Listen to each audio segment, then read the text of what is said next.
Hello, friends. Scary story. Wasn't on the second floor.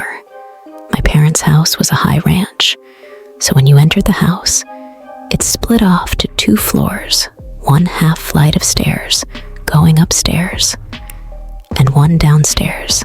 The downstairs level had the den, the garage, my bedroom, and a bathroom. The other 3 bedrooms in the house were all upstairs, since I grew up the oldest and the only boy in the house with 2 sisters. I got the room downstairs because it was the biggest and technically the coolest room. After I turned 10, my parents gave my twin bed to my little sister, and I got a full-size bed, which was a bit of an upgrade because the room was big and could certainly fit a bigger bed when I was 12. My little sisters were around 5 and 8. So at this age, I would be allowed home alone, but my 5-year-old sister wouldn't be left alone with me. And my 8-year-old sister would only be left alone with me if my parents weren't going to be gone for too long, if they'd be gone for longer periods of the day. Then one of my parents would take both of my sisters for this short period of time. I'd say, like 3 nights in a row, maybe a little more. I was waking up in the middle of the night for no reason, and I'd have trouble falling back asleep. Considering I was 12 years old, I knew I shouldn't have been having sleeping problems at that age. I was sleeping with the fan on next to my bed because it was a hot couple of days in the middle of the summer, so I wasn't sure what exactly was waking me up, considering the fan provided a steady white noise. One of these nights, I got up after waking up to refill my glass of water. I went to the bathroom right outside my bedroom, and as I was filling it up, I thought I heard something come from inside my room. I turned off the faucet and then listened, but now there was nothing the sound of the fan. I walked to the doorway in my bedroom, and I couldn't tell what it was, but something was creeping me out about my room now. But I went upstairs to the living room and decided to sleep on the couch that night. I fell asleep eventually. But that same night again, I woke up this time to noises from the kitchen. I saw the glow of the light from the fridge and the sounds of someone rummaging through it. The way that floor was set up had the kitchen out of view from the couch in the living room.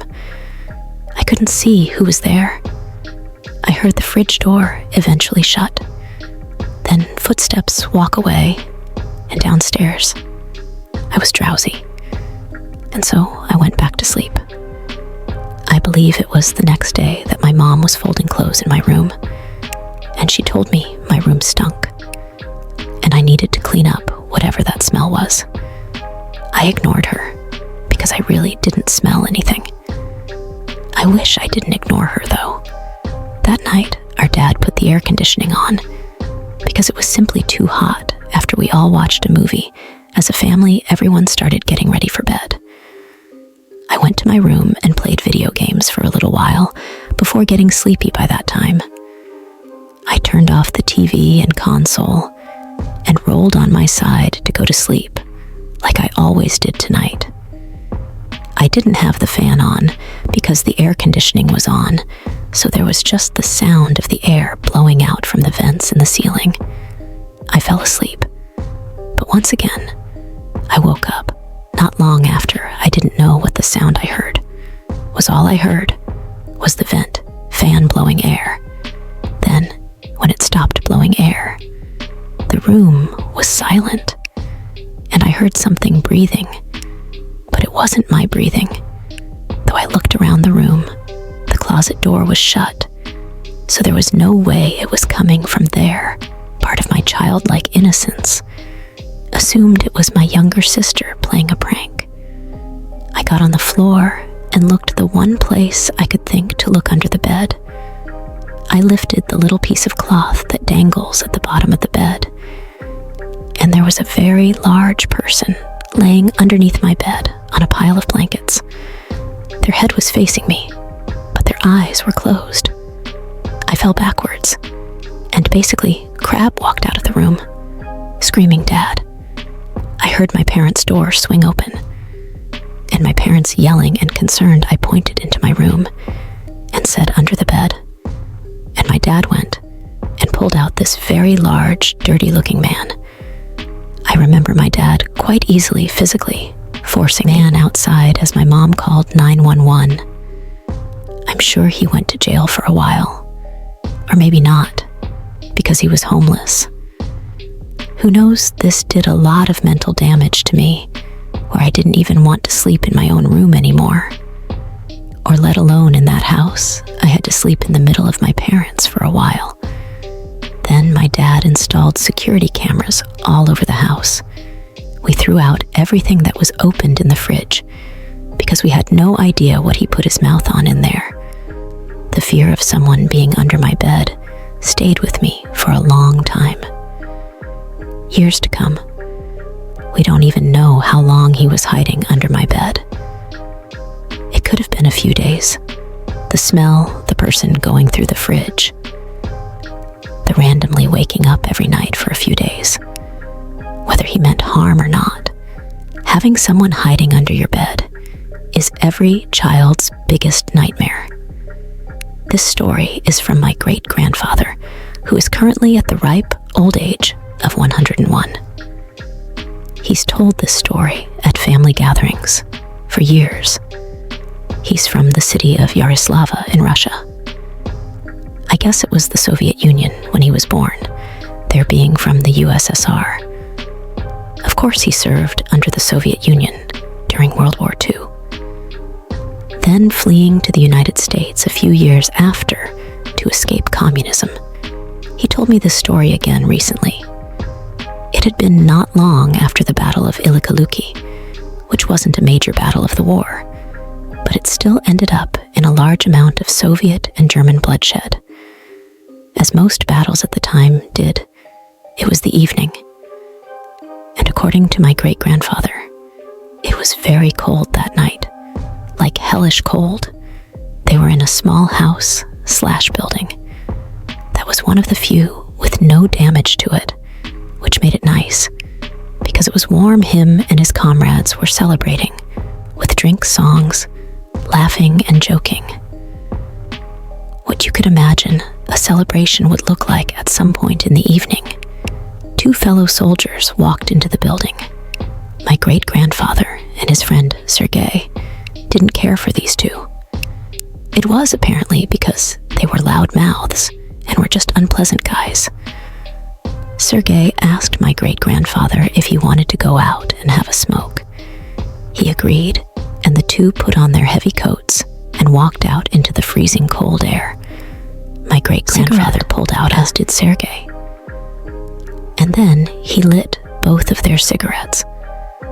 They were talking for a while, both enjoying their cigarette and basking in the glory that came along with winning the battle that had been going on for about 2 months. After my great-grandfather finished a cigarette, they were both about to go back inside when they heard what sounded like a man screamed from the woods in the distance. Fearing that it was the scream from one of their comrades, possibly being attacked by a patrol of pissed-off Germans. They went back inside quickly and grabbed their guns because of the fact that there might be armed Germans. They got a bunch more of their fellow soldiers to run into the woods with them. My great-grandpa mentioned that as he got deeper into the woods, he started to get a weird feeling like dread and fear when they couldn't hear screaming anymore.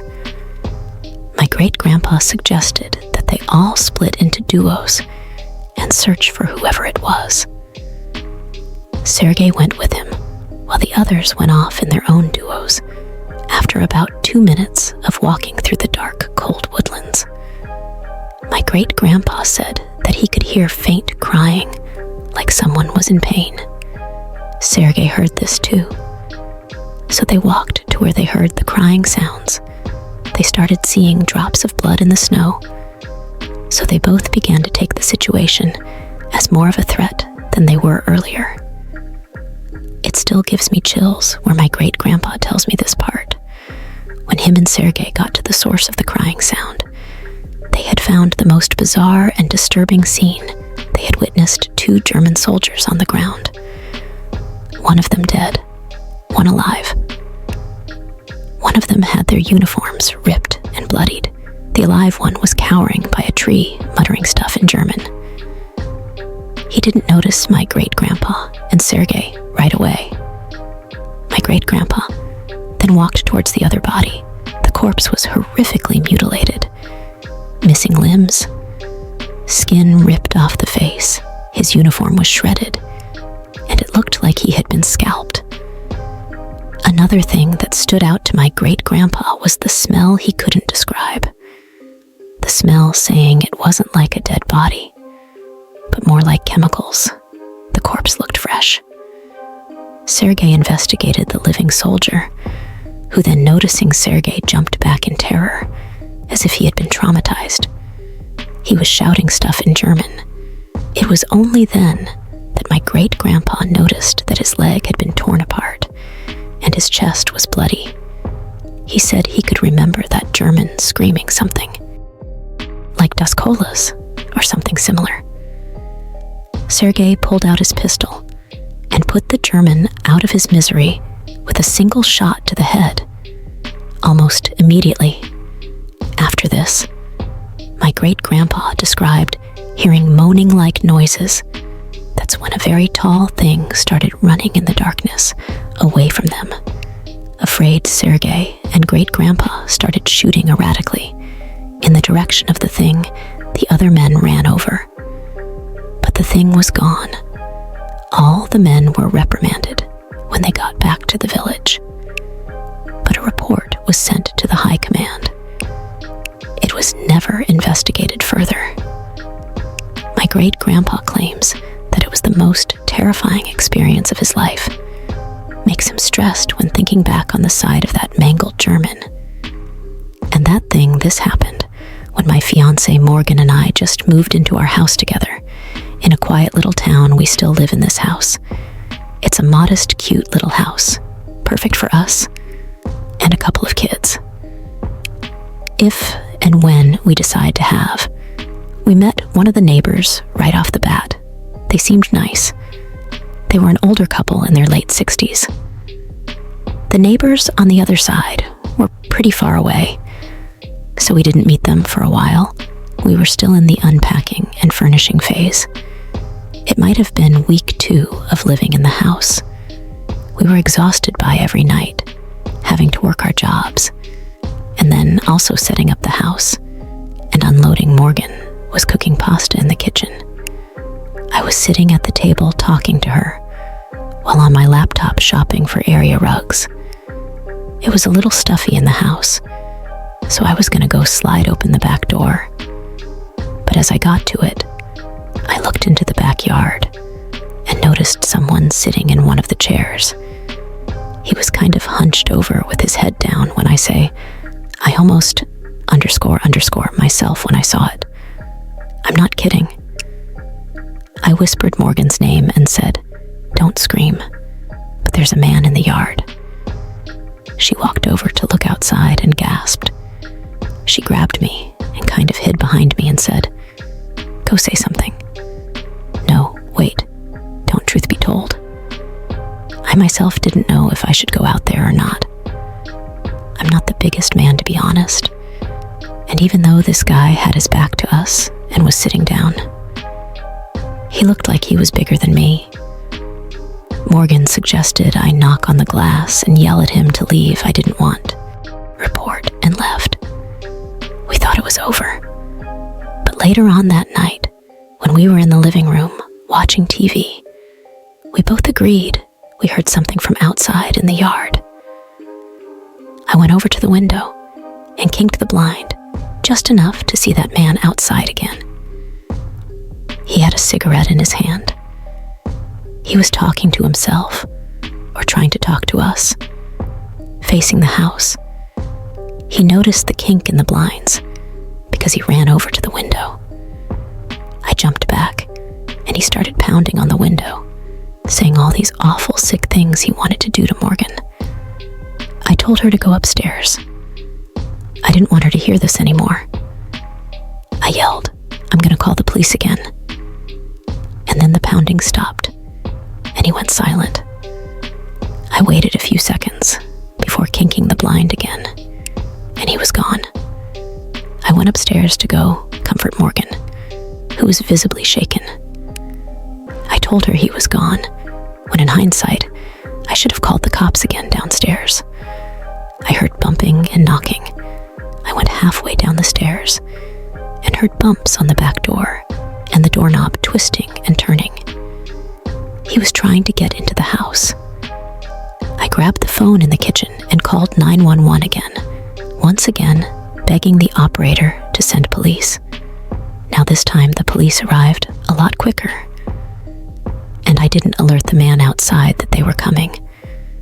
But unfortunately, by the time they showed up, that man disappeared again. It's very likely he just ran off into the trees, deep in the backyard. He didn't come back again that night. The next day, we went around knocking on neighbors' doors, both introducing ourselves to those we hadn't met yet, and asking them if they knew anyone matching the description of that man.